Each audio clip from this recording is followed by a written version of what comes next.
Excellent Père de grâce et Dieu d'amour, que la gloire et l'honneur te reviennent en ce matin. C'est la croix de Jésus qui nous a rassemblés. Et c'est Jésus-là qui a été pendu entre le ciel et la terre et ressuscité d'entre les morts. Il est l'agneau pascal. Il est venu nous sauver, nous délivrer, nous communiquer l'amour et la grâce infinie de Dieu. Que l'honneur te revienne en ce matin. Et que ce message de Pâques saisisse tout notre être. Et que nous ne soyons plus jamais les mêmes personnes. À la gloire, Seigneur Dieu. Et au nom de Jésus, que quelqu'un dise Amen. Amen. Amen. Amen. Je n'entends pas votre amen. Amen. Amen. Jésus est ressuscité. Acclame-le. Jésus est ressuscité. Il est pas laissé dans le tombeau. Des cris de joie, des cris de joie. La terre n'a pas pu contenir, n'a pas pu enfermer son frère. Acclame Jésus. Il est le chemin. Il est la vérité. Il est la vie. Il est la grâce. Et la grâce infinie de Dieu nous a saisis. À lui la gloire. Alléluia. Amen. Amen. Amen. Voici le titre de l'enseignement de ce matin. Sa mort et sa résurrection t'ont délivré de l'emprise du péché et de la mort. Alléluia. Amen. Et comme texte biblique de référence, nous lisons dans l'évangile de Jean au chapitre 3, les versets 16. Car Dieu a tant aimé le monde qu'il a donné son Fils unique, afin que quiconque croit en lui ne périsse point, mais qu'il ait la vie éternelle. Amen. Notre deuxième texte, 1 Corinthiens au chapitre 15, les versets 3, 4, 5 et 6. Je vous ai transmis ce que j'avais aussi reçu. Christ est mort pour nos péchés, selon les Écritures. Il a été enseveli. Il est ressuscité le troisième jour, selon les Écritures. Il a été vu par Céphas, puis par les 12. Ensuite, il a été vu par plus de 500 frères à la fois. Romains 8, 11. Si l'esprit de celui qui a ressuscité Jésus d'entre les morts habite en vous, celui qui a ressuscité Christ d'entre les morts rendra aussi la vie à nos corps mortels par son esprit qui habite en nous. Est-ce que quelqu'un peut acclamer la parole de Dieu en ce matin? Alléluia. Alléluia. La résurrection est le cœur de la foi chrétienne, au point que Paul peut dire, si le Christ n'est pas ressuscité, notre foi est vide. 1 Corinthiens au chapitre 15, verset 14. Cet événement est irréprochable. Il est attesté par les disciples de Jésus qui ont vu Jésus vivant après sa mort sur la croix. L'événement représente un tel bouleversement pour l'histoire de l'humanité. Telle une bonne nouvelle. Sens du mot grec. Évangile. Que les disciples en témoignent par leurs écrits, par leur enseignement et surtout par leur vie donnée jusqu'à la mort. La résurrection est pourtant impensable dans l'histoire de l'humanité, sinon dans l'histoire des fils des hommes. Car le mot résurrection signifie revenir à la vie.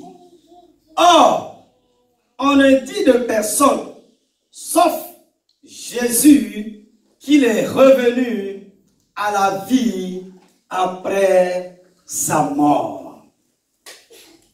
Dans le contexte où vit Jésus, la résurrection est une absurdité pour les Romains. Quant aux Juifs, ils sont partagés sur ce sujet.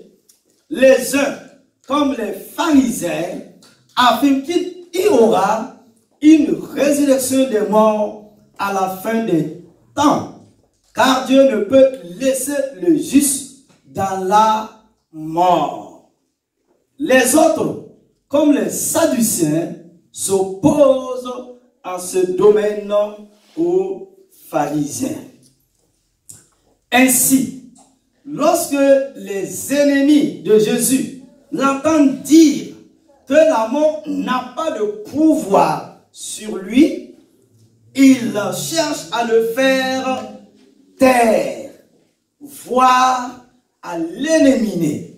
D'abord, en tentant de le lapider, puis en le faisant condamner à la mort sur la croix. Car sa position relève du blasphème. Lorsque les femmes, au matin de Pâques, trouvent le tombeau vide, ni elles, ni les disciples ne pensent qu'il est ressuscité. Jean au chapitre 20, verset 6. Tout peut être fait pour cacher et déformer, mais cette vérité n'a pas pu rester dans le tombeau. Jésus ressuscité échappe au pouvoir de la mort. Il n'est pas seulement réanimé pour un temps. La mort n'a plus de pouvoir sur lui. Romains 6, 9. Il ne se réincarne pas dans un autre élément de la nature. C'est bien lui, le même que celui que les disciples ont connu, qu'ils ont accompagné sur les routes de la Galilée et de Judée, qu'ils ont entendu enseigner et vu soulager les misères de ceux qui venaient à lui. C'est lui, Jésus, qui leur est apparu maintenant dans son corps glorieux, comme le dit au final de chaque récit évangélique. Matthieu 28, Marc 16, Luc 24 et Jean 20. Certes, ne tiennent pas compte des contraintes spatio-temporelles. Il entre dans la maison où se sont enfermés les disciples. Il apparaît au bord du lac, dans le jardin. Mais il est reconnaissable dans une humanité transfigurée. Les disciples sont devant l'évidence que Jésus est bien le Fils de Dieu, puisqu'il est ressuscité. la plus grande victoire, c'est que la mort n'a pas pu eu d'emprise sur lui, car il est ressuscité le 3e jour. Par cette résurrection, nous ne croyons pas en une personne qui n'est plus là, mais à quelqu'un de vivant et qui a vaincu la mort et l'enfer. Notre foi sera vide sans la résurrection de Christ Jésus de Nazareth. C'est ce que je vous propose de voir au cours de l'enseignement de notre matinée en 3 points. Grand 1, la mort et la résurrection de Jésus. La mort et la résurrection de Jésus. Nous connaissons tous l'histoire de la mort et de la résurrection de Christ. Mais je vais vous en rappeler ici les 3 temps forts afin que vous puissiez mieux comprendre les 2 points suivants. Premièrement, la mort de Jésus. Matthieu 27, 50. Jésus, poussant de nouveau un grand cri, rendit l'esprit. Et voici que le rideau du sanctuaire se déchira en 2, depuis le haut jusqu'en bas. La terre trembla et les rochers se fendirent. Les tombeaux s'ouvrirent.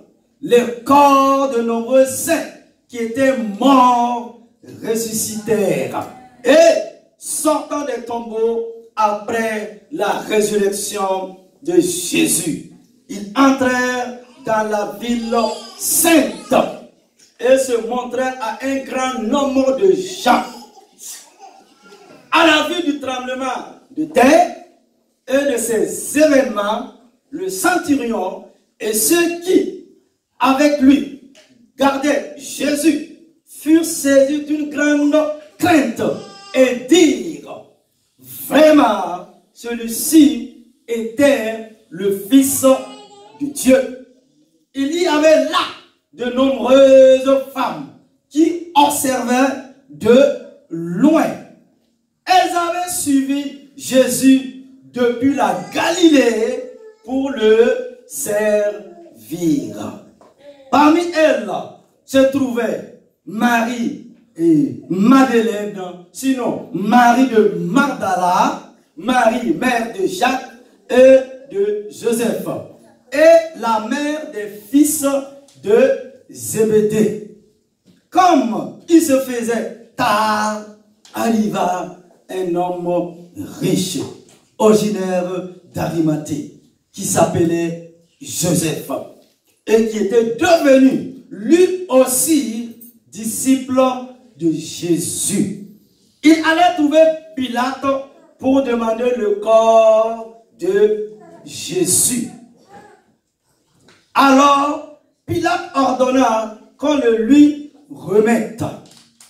Prenant le corps de Jésus, Joseph l'enveloppa dans un linceul immaculé et le déposa dans le tombeau neuf qu'il s'était fait creuser dans le roc. Puis, il roula une grande pierre à l'entrée du tombeau et s'en alla. Or, Marie, Madeleine et l'autre Marie étaient là, assises en face du sépulcre. 2. Le tombeau vide. Oh, alléluia. Le tombeau vide. Le tombeau de Jésus a été vidé. Amen. Alléluia. Parce que la terre ne pouvait pas garder son Créateur. Il est le créateur de l'univers. Il est le créateur de toutes choses. Il est le créateur du ciel et de la terre. Il est le créateur de l'homme. La Bible me dit, il est le Dieu tout-puissant. Alléluia. Le tombeau vide. Matthieu 28, 1 à 10. Après le sabbat, à l'heure où commença à poindre le premier jour de la semaine, Marie, Madeleine et l'autre Marie vinrent regarder le sépulcre. Et voilà qu'il y eut un grand tremblement de terre. L'ange du Seigneur descendit du ciel, vient rouler la pierre et s'assit dessus.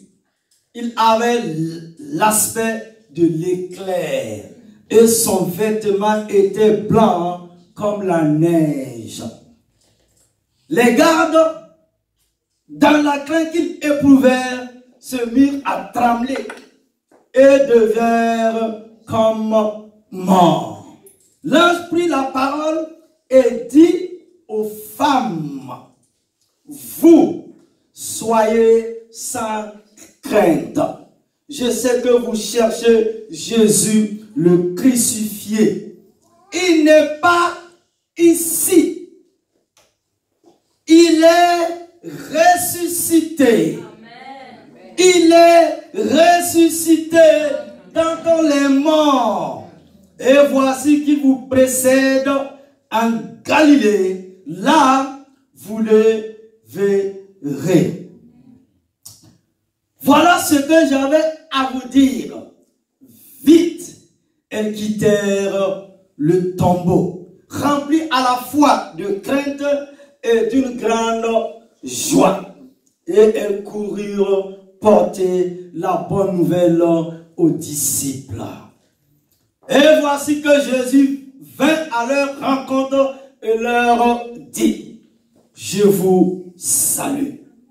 Elles s'approchèrent, lui saisirent les pieds et se prosternèrent devant lui. Alors Jésus leur dit, soyez sans crainte.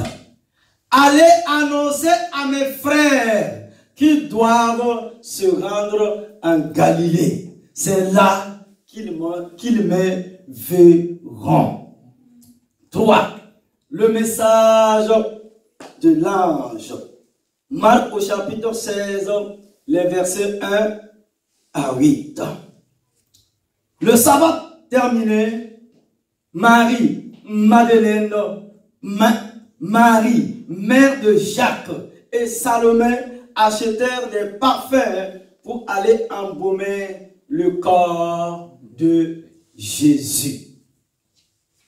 De grand matin, le premier jour de la semaine, elles se rendent au tombeau vers le lever du soleil.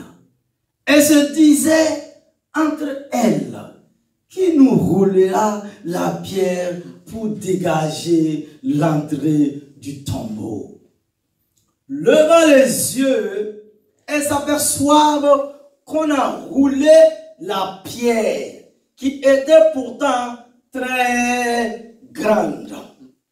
En entrant dans le tombeau, elles virent assis à droite un jeune homme vêtu de blanc. Elle fut saisie de frayeur, mais il leur dit, ne soyez pas effrayés. Vous cherchez Jésus de Nazareth, le crucifié, il est ressuscité. Il n'est pas ici. Voici l'endroit où on l'avait déposé. Et maintenant, allez dire à ses disciples et à Pierre, il vous précède en Galilée. Là, vous le verrez, comme il vous l'a dit. Elles sortirent et s'enfuirent du tombeau, parce qu'elle était toute tremblante et hors d'elle-même. Elle ne dit rien à personne, car elles avaient peur. Et nous arrivons à notre deuxième point. Pourquoi la résurrection de Christ est-elle si importante? Mes amis, pourquoi la résurrection de Jésus-Christ est-elle si importante? La résurrection de Jésus est importante pour plusieurs raisons. Premièrement, elle témoigne de l'immense puissance de Dieu lui-même. Croire en la résurrection, c'est croire en Dieu. Si Dieu existe, et s'il a créé l'univers et a le pouvoir sur elle, il a le pouvoir de ressusciter les morts. S'il n'a pas ce pouvoir, il n'est pas un Dieu digne de notre foi et de culte. Seul celui qui a créé la vie peut la ressusciter après la mort. Lui seul peut renverser la laideur de ce qui est mort et lui seul peut retirer l'aiguillon qui est mort et la victoire sur la tombe. Nous dit l'apôtre Paul dans 1 Corinthiens au chapitre 15, versets 54 et 55. En ressuscitant Jésus d'entre les morts, Dieu nous rappelle sa souveraineté absolue sur la vie et sur la mort. Deuxièmement, la résurrection de Jésus est un témoignage de la résurrection des êtres humains, sinon des fils des hommes, qui est un principe fondamental de la foi chrétienne. Toutes les autres religions ont été fondées par des hommes et des prophètes, dont la fin finale a été la tombe. En tant que chrétiens, nous sommes réconfortés par le fait que notre Dieu s'est fait homme, mort pour nos péchés et est ressuscité le troisième jour. Le tombeau ne pouvait pas le retenir. Oh, alléluia. Le tombeau ne pouvait pas le retenir. Oh, alléluia. Le tombeau ne pouvait pas le retenir. Amen. Il vit et il siège aujourd'hui à la droite de Dieu, le Père, dans le ciel. Dans 1 Corinthiens chapitre 15, Paul, l'apôtre, explique en détail l'importance de la résurrection de Christ.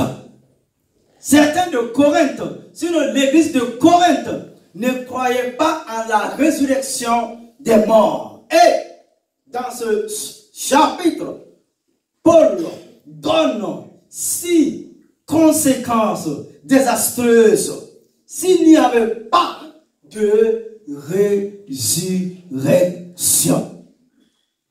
Premièrement, la prédication du Christ n'aurait pas de sens. Verset 14. 2. La foi dans le Christ serait inutile. 3. Tous les témoins et les prédicateurs de la résurrection seraient menteurs. 4. Ne seraient rachetés du péché. 5. Tous les croyants anciens auraient péri. Et sixièmement, les chrétiens seraient les plus à plaindre sur la terre des hommes. Mais le Christ a en effet ressuscité des morts et est devenu les prémices de ceux qui se sont endormis. La Bible dit quoi? De ceux, il ne parle pas de ceux qui sont morts, hein, mais de ceux qui se sont endormis. Verset 20. Assurant que nous allons le suivre dans sa résurrection. Amen. Alléluia. Amen. La parole inspirée de Dieu, la Bible de Dieu, garantit la résurrection du croyant à la venue de Jésus pour son corps, l'Église au ravissement. De tels espoirs et assurances résident dans un grand chant de triomphe, comme Paul écrit dans 1 Corinthiens 15, 55. Oh, mort, où est ta victoire? Oh, mort, où est ton aiguillon? Comment ces versets à la fin se rapportent à l'importance de la résurrection? L'apôtre Paul répond: vous savez que votre travail dans le Seigneur n'est pas en vain. 1 Corinthiens 15, 58.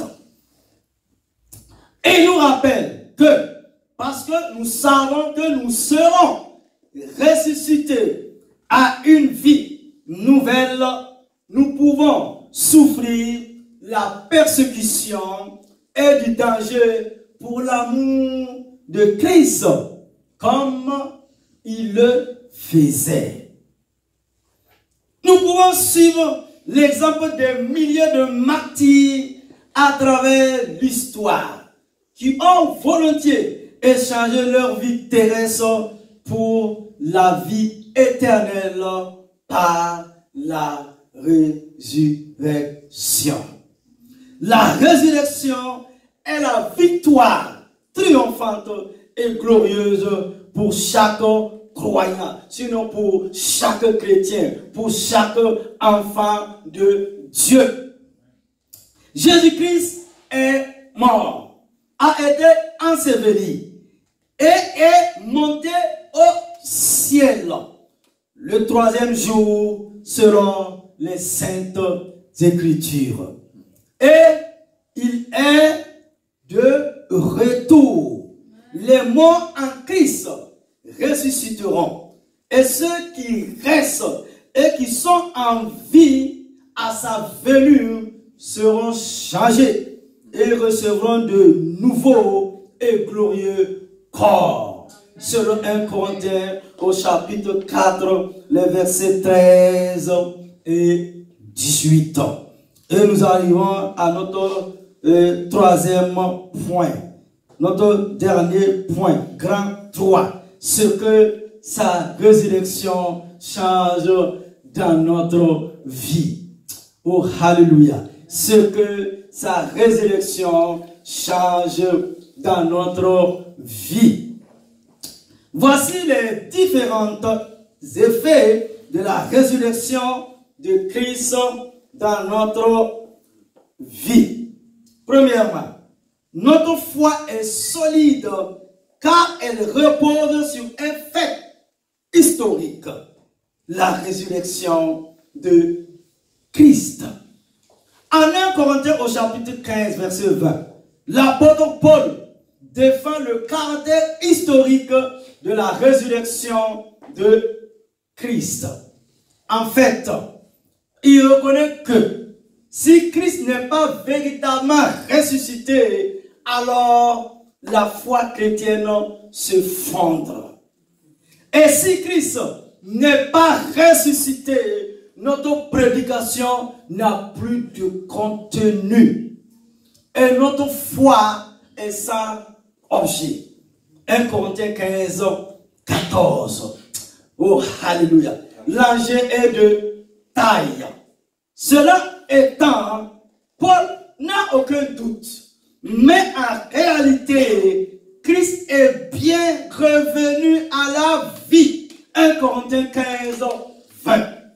L'expérience de l'apôtre Jean, le disciple que Jésus aimait, sert aussi de modèle à notre propre expérience. Et voici ce qu'il dit dans Jean au chapitre 20, verset 8. Alors, l'autre disciple, celui qui était arrivé le premier, entrant à son tour dans le tombeau, il vit et il crut. En effet, juste là, il n'avait pas encore compris que Jésus devait ressusciter, comme l'avait annoncé l'Écriture. Jean 28. 2. Sa crucifixion prend un tout autre sens. Elle est notre source de délivrance. Amen. Par sa mort sur la croix, Christ a accompli une délivrance qui surpasse de loin celle qu'il anticipait. Donc Israël, le peuple de Dieu, ne serait d'ailleurs pas le seul bénéficiaire. Mais nous avons espéré qu'il était celui qui devait délivrer Israël. Oh, alléluia.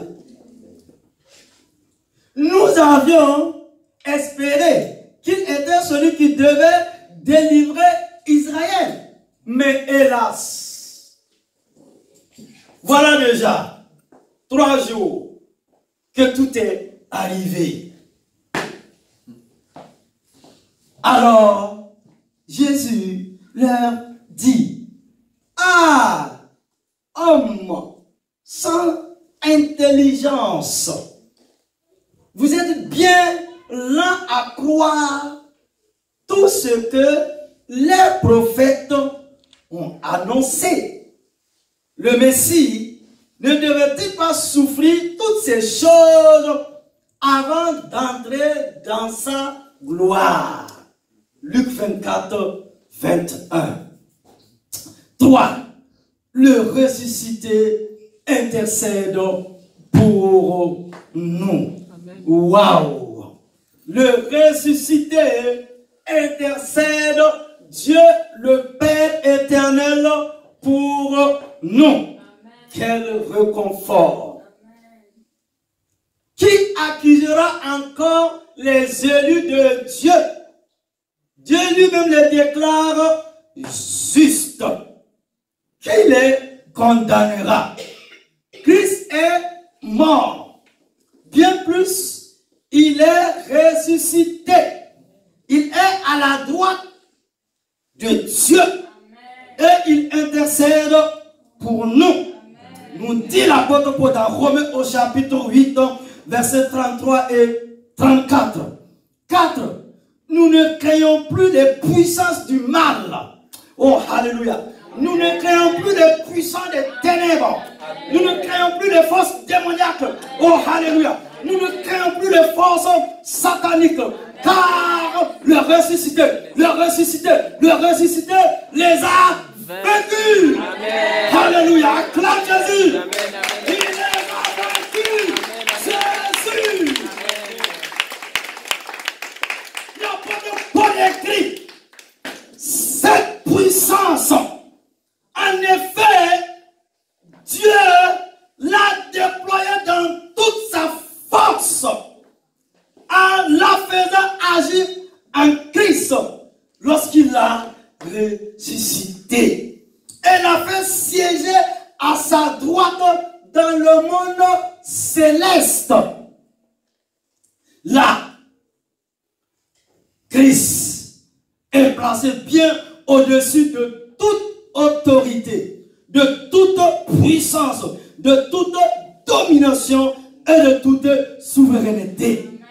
Au-dessus de tout nom qui puisse être cité non seulement dans le monde présent, mais encore dans le monde à venir. Amen. Dieu a tout placé sous ses pieds. Amen. Oh, alléluia. Dieu l'a ressuscité. Dieu l'a ressuscité dans les morts. Et tout pouvoir et toute autorité lui a été donné. Amen. Oh, alléluia. Et plus de 2000 ans aujourd'hui, son nom est chanté. Oh, alléluia. Son nom est prêché. Son nom est acclamé. Son nom est adoré. Amen. Je dis femme, son nom est célébré. Amen. Si tu vas en Afrique, Jésus est élevé. Jésus est glorifié à travers ses actes de puissance. Oh, alléluia. Si tu vas dans les îles, Jésus est adoré. Jésus est chanté. Si tu vas en Inde, Jésus est prêché. Jésus agit avec puissance. Si tu vas en Amérique, des hommes et des femmes s'élèvent chez Jésus de Nazareth. En Europe, en France ici, partout dans le monde, à l'est, à l'ouest, au nord, au sud, aucun homme n'a été célébré, n'a été chanté, n'a été adoré. Plus de 2000 ans aujourd'hui, Jésus est plus célèbre que jamais. Amen. Et comme il est ressuscité, il vit dans nos cœurs. Amen. Par le Saint-Esprit. Jésus, Amen. Jésus, Amen. Jésus Amen. Est ressuscité. Amen. Le Père de gloire, Amen. Le Père de lumière, le Père éternel, l'ancien des jours, le Créateur l'a ressuscité dans les morts. Amen. Alléluia. Amen. Alléluia. Amen. Alléluia. Amen. Acclame le Père éternel. Alléluia.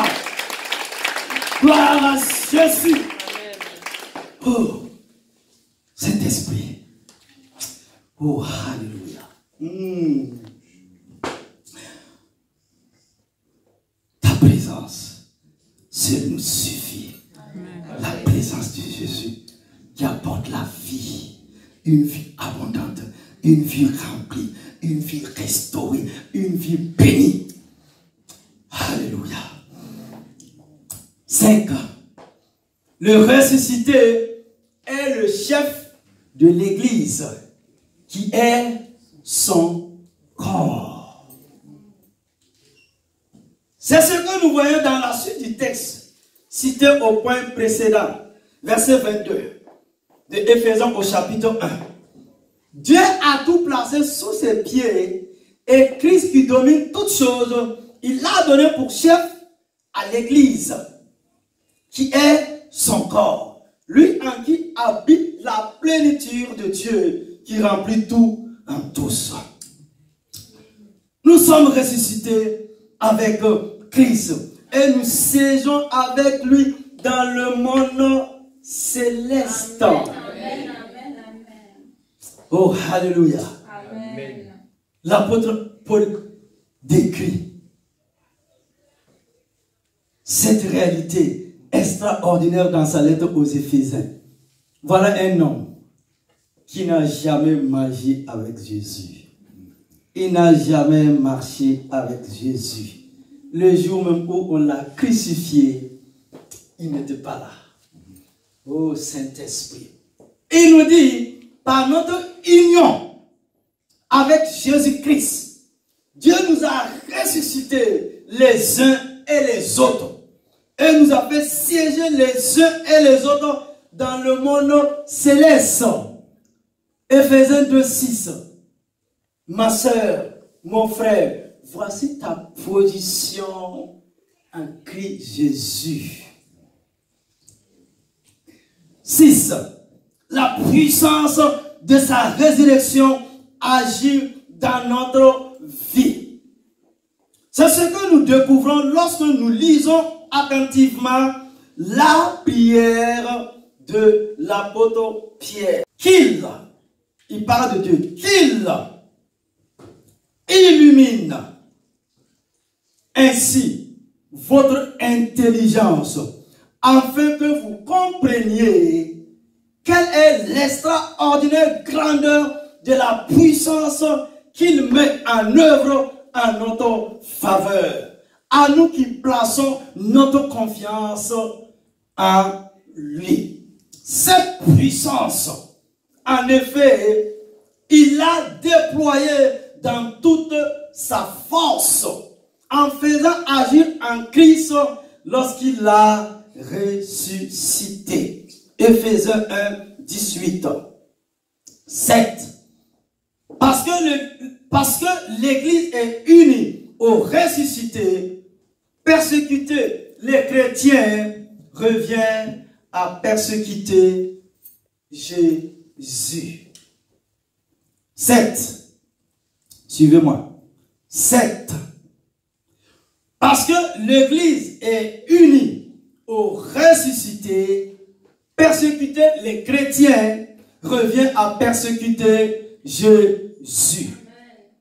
Voilà ce que l'on peut déduire des paroles qu'adresse Jésus à Saul sur le chemin de Damas.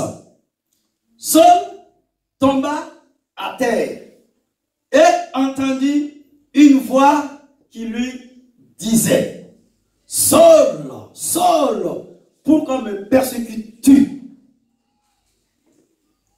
Qui es-tu, Seigneur? Demanda-t-il. La voix reprit: Jésus, moi, Jésus, que tu persécutes. Acte 9, versets 4 et 5. Saul persécute l'Église. Pourtant, Jésus lui pose la question: pourquoi me persécutes-tu? Waouh! Cela revient à dire persécuter l'Église, c'est persécuter la personne de Jésus-Christ de Nazareth. Car c'est lui qui est le chef. Ce n'est pas le pasteur, hein? C'est Jésus. C'est lui qui est le chef de l'Église. C'est lui, à travers son sang, à travers son sacrifice, à travers son sang qu'il a versé, a bâti son Église. C'est pourquoi il a dit: ni Satan, ni les démons, ni les sorciers, ni les magiciens, ni les charlatans ne pourront rien contre son Église. Parce que l'Église est bâtie sur la personne de Jésus-Christ de Nazareth. Amen. Et son sang est puissant pour détruire les œuvres des ténèbres. Amen. Alléluia. Amen. 8. Sa résurrection garantit notre future résurrection. Amen. Car si nous avons été unis à lui par une mort semblable à la sienne, nous le serons aussi par une résurrection semblable à la sienne. Romains 6, 5. Et si l'esprit de celui qui a ressuscité Jésus habite en vous, celui qui a ressuscité Christ rendra aussi la vie à votre corps mortel par son esprit qui habite en vous. Amen. Dira Paul dans Romains 8, 11. Mais en réalité, Christ est bien revenu à la vie et comme les premiers fruits de la moisson, il annonce la résurrection des morts. 1 Corinthiens 15, 20. Nous n'avons pas à craindre la mort, car le ressuscité nous donne la vie éternelle. Amen. Voici une parole puissante et rassurante de Jésus, prononcée juste avant la résurrection de Lazare. Dans Jean au chapitre 11, verset 25. Moi, je suis la résurrection et la vie, lui dit Jésus, celui qui place toute sa confiance en moi, vivra, même s'il meurt. Et quiconque vit et croit en moi ne mourra jamais. Amen. Crois-tu cela? Alléluia. Nous connaissons Christ davantage lorsque nous expérimentons la puissance de sa résurrection dans sa souffrance. Les chrétiens sont souvent appelés à souffrir pour l'évangile. Lorsqu'ils vivent cette expérience douloureuse, ils apprennent à mieux connaître Christ dans la mesure où ils participent simultanément à ses souffrances et à la puissance de sa résurrection.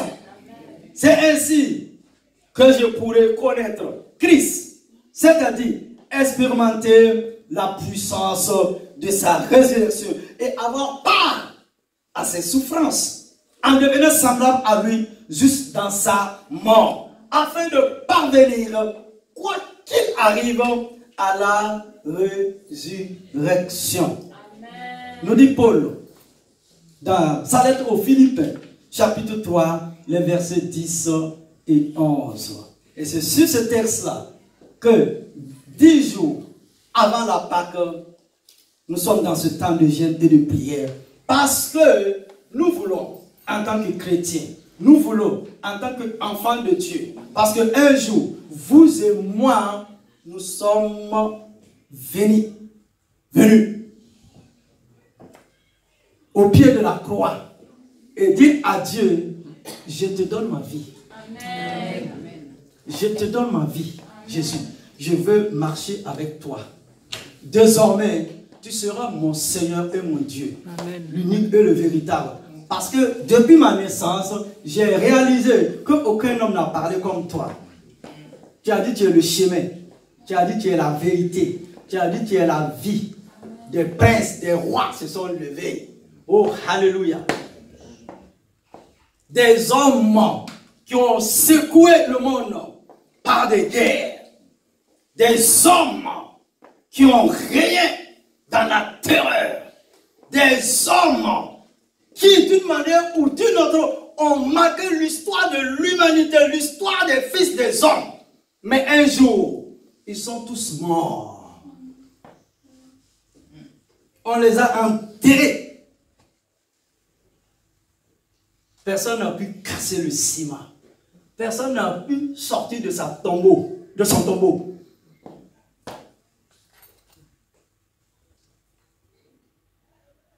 Même parmi les chefs religieux de son temps, et juste dans ce 21e siècle, aucun chef religieux n'a donné sa vie pour ses disciples. Non, il est le seul. Il est le seul. Je dis, il est le seul qui est allé à la croix pour vous et pour moi. Quel amour! Quel amour! Quel amour! C'est Jésus que nous prêchons, c'est Jésus que nous chantons. Il est vivant de toute éternité. Il est l'exacte représentation de Dieu. Dieu a pris une forme humaine. Dans cette enveloppe humaine-là, il y avait Dieu. Pour nous comprendre. Dans notre misère. Oh, alléluia. Jésus est venu jusqu'à nous dans notre misère, dans notre bassesse, dans notre pauvreté, dans nos saletés, dans nos ordures. Il est venu jusqu'à nous pour manifester cet amour. C'est-à-dire quoi? Tel que tu es, tel que tu sois, lui, il t'aime d'un amour éternel. C'est l'amour véritable, c'est l'amour incarné. La croix, c'est l'amour incarné. Je dis la croix, ma soeur, c'est l'amour incarné. Je dis la croix, c'est l'amour incarné. La croix, c'est la manifestation de la puissance de Dieu. La croix a fait de nous un peuple. La croix a fait de moi un enfant de Dieu. La croix a fait de vous des enfants de Dieu. La croix La croix, c'est la réconciliation entre Dieu et la création. La croix, c'est la réconciliation entre Dieu et les fils des hommes. La croix a amené une connexion et nous pouvons dire Abba Père. Amen. Il n'est plus le Dieu d'Abraham, de Jacob et de Isaac, mais il est notre Père. Amen. Père éternel. Amen. Notre Père qui est aux cieux. Amen. Que ton nom soit loué. Oh, alléluia. Je sens sa présence. Amen. Car là où la croix est prêchée, il y a une puissance de guérison. Il y a une puissance. Il y a une puissance.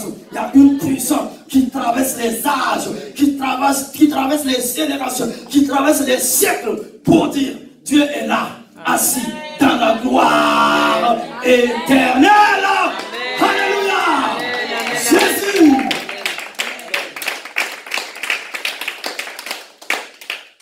Je vais conclure. Alléluia. Conclusion. Jésus a mis à part la semaine avant sa crucifixion pour rappeler à ses disciples que la mort ne gagnerait pas et que son royaume ne finirait jamais. C'est un royaume éternel. Amen. Mais parce qu'ils n'ont pas compris ce qui allait arriver, ils n'ont pas réalisé qu'il leur disait aussi: je vous aime et au revoir. Aujourd'hui, encore que Dieu nous parle et nous rappelle chaque jour qu'il n'en est pas fini avec nous. Amen. Et il nous a tant aimé qu'il a donné son Fils à la croix pour nous. Dans chacune de nos difficultés, nous devons nous rappeler que Jésus est mort et ressuscité. Au cours des moments où nos attentes sont pesantes, l'espoir est toujours à venir. Amen. Dieu n'en est pas terminé avec vous. Amen. Amen. À retenir. À retenir. 1. La résurrection est le cœur de la foi chrétienne. Le mot résurrection signifie revenir à la vie. En tant que chrétiens, nous sommes réconfortés par le fait que notre Dieu s'est fait homme, mort pour nos péchés et ressuscité le 3e jour. Troisièmement, dans chacune de nos difficultés, nous devons nous rappeler que Jésus est mort et ressuscité pour nous et qu'il n'en est pas terminé avec nous. Amen. Quelqu'un peut acclamer la parole de Dieu.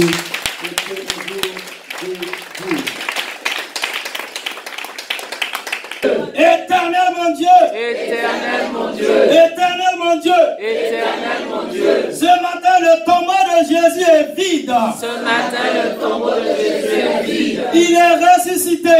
Il est ressuscité. Il est ressuscité.